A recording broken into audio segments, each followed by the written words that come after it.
அதிகாலையிலும் அந்தி மாலையிலும் உண்ட ஞாபகமே. அம்மம்மா முதல் பார்வையிலே சொன்ன வார்த்தையெல்லாம் ஒரு காவியமே. சின்ன சின்ன ஊடல்களும் சின்ன சின்ன மோதல்களும் மின்னல் போல வந்து வந்து போகும்.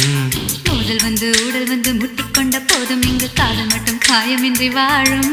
இது மாதங்கள் நாட்கள் செல்ல